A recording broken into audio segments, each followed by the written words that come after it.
guys, it's ToProForuGames or Adam, and welcome back to another one of my top 5 videos. And today we'll be going over the top 5 features that ruined Call of Duty Zombies.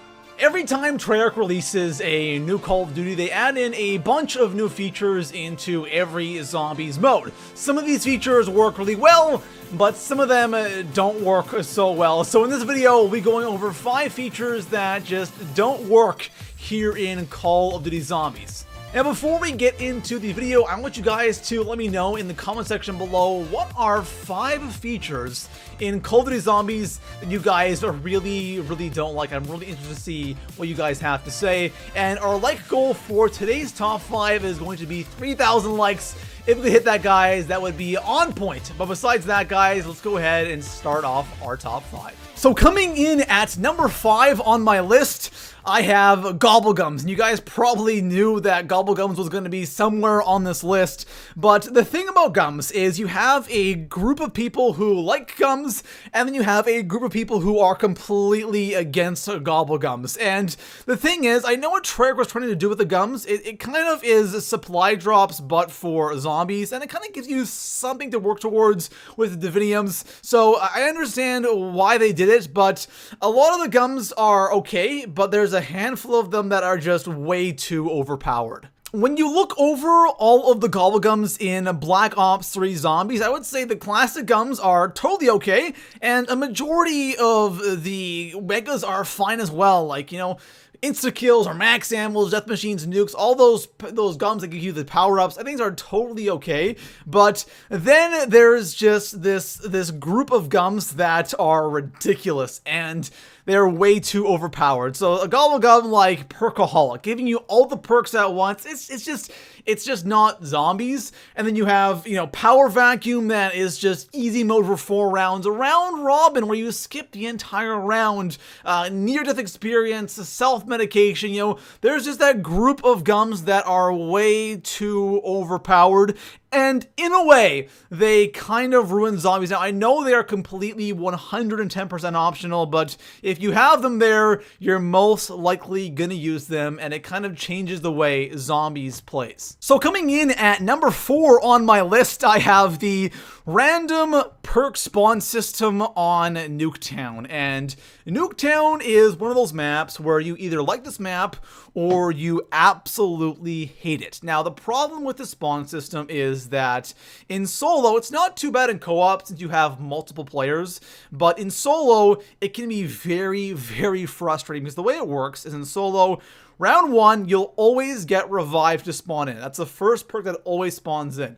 Then after that, what you have is you just have random perks and the Pack-a-Punch spawn in as well. Now, the frustration comes in when you are on round 10, 12, 15, 17, 19, or even 20, and you still don't have Jug spawning in. And, you know, Pack-a-Punch should not be spawning in on round 4. You don't need PAP or even Speed Cola on round 4. Most of the time, Jug will not spawn in until after round 10, and NUKETOWN is a close quarters map. It is tough to survive on this map for the average player without Jug that late into the game, and even for really good players, sometimes you just waste revives in those early rounds because of a stupid down, and Black Ops 2 Zombies is a 2-hit. It's so annoying not getting Jug until those higher rounds, and a lot of people hate this map only because of this random perk spawn system. But thankfully, guys, it's only on NUKETOWN because it is an absolutely horrible spawning system for perks. So coming in at number 3 on my list, I have the witches on Buried. Now, it's not really the witches themselves, it's something that they do, and that one thing is taking your points, and this can be really annoying. It's happened to me so many times where I have 5,000 points, I'm all excited to go Pack-a-Punch, and I go through the witch's house, and a witch accidentally hits me. She surprises me around one corner, or she spawns in somewhere I don't expect, and there go my hopes and dreams of Pack-a-Punching on this map because the witch had to take 2,000 of my points. Now, I will say, in solo, it isn't the biggest thing in the the world. If you're careful, you should probably have no problem getting through the witch's house without having any of your perks stolen. There are just some times where you're just not paying attention, or a witch will spawn in somewhere she usually doesn't and takes your points. That can be really annoying and really frustrating. I think the big problem with this is in co-op, because in co-op, when you're playing with randoms or you're playing with some friends and someone just runs in there and doesn't tell you, witches will spawn in around the entire map and just steal all of your points. And that can be really frustrating and really annoying, especially in those early rounds where you're trying to, get perks and get set up, and all of a sudden, all your points are gone. That is so annoying. I wish they at least patched it so the witch would only take 1,500 points or 1,000 points. I feel like 2,000 points is a little too much. And in the higher rounds, I know it doesn't matter, but in those earlier rounds, it can be really frustrating because that's when everyone's going in pack-a-punching, right? Round 20 or under, or 15 or under, everyone's going in pack-a-punching, and that's when you want those points, and they just all disappear because of these damn witches are so damn annoying on this map, and that's why it is in the number 3 spot on my list. So coming in at number 2 on my list, I feel like there's going to be a good amount of people who don't agree with this, but I had to put it here anyways because I'm not a big fan of this feature, and that is the fridge from Black Ops 2 Zombies. Now, I like it, and at the same time, I really don't like it. Now, the reason why I like it is because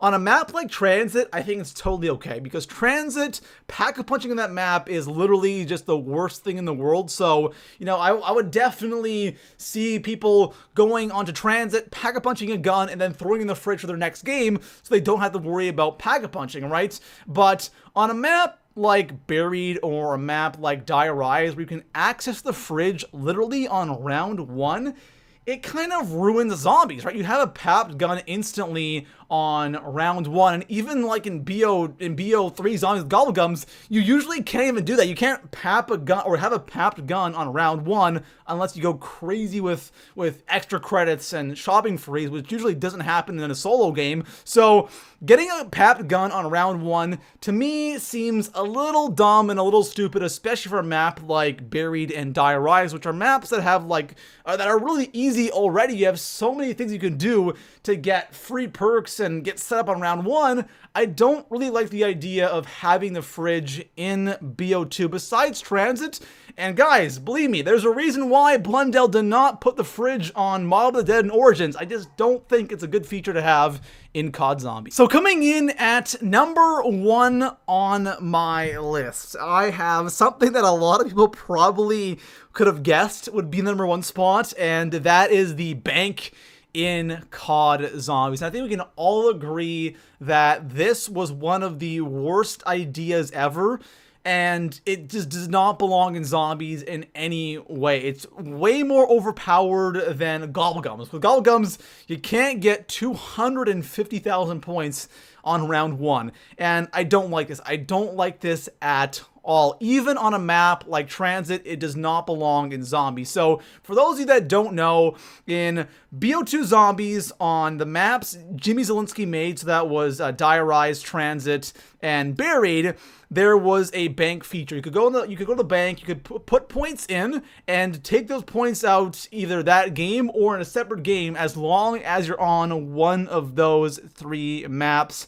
And honestly, it just kind of ruins Zombies. You can go to the bank on Die Rise and Buried easily on round 1 and take out as many points as you want, and you can literally be completely set up, have everything you need. Pack-a-punch guns, perks, wonder weapons, all done. The entire map opened up on round 1, and that's a little OP if you ask me. If you look at Black Ops 3 Zombies, even if you had the most OP gums, so having a shopping free or extra credit that gives you points and stuff, in a game of solo, you can't do that on round 1. It's literally just impossible to do in BO3 Zombies, but here in BO2, being able to, on Buried, it's so easy to get every single perk in the game on round 1, and having all your guns pack-a-punch. You pair that with a fridge, it honestly kind of ruins Zombies, and I'm really glad that on Mob and Origins these features are not there, because it would honestly really ruin the maps, and I'm just not a big fan of the bank feature. Maybe if they made it so you can only have like 20k in there or like 10k, but having 250,000 points in the bank, it just literally makes no sense, and I don't like it at all. So there we have it, guys. Those are 5 features that I just don't think really belong in COD Zombies. The one that's kind of questionable is the gums. You know, some gums are fine, but some gums are just too OP and don't belong in Zombies. But besides the gums, I think everything else I just really don't like in COD Zombies, especially the fridge in the bank. I don't know, it's just, to me, it kind of ruins the maps that it's on. You know, 250k points on round 1, and being able to get a pap gun also on round 1. On transit with the fridge, I understand, but the bank just does not belong in Zombies at all. Besides that, guys, let me know in the comment section below what is one feature you absolutely dread in COD Zombies. And if you haven't already, guys, drop a like, subscribe for more top 5s. Anyways, guys, thank you for watching, and peace out.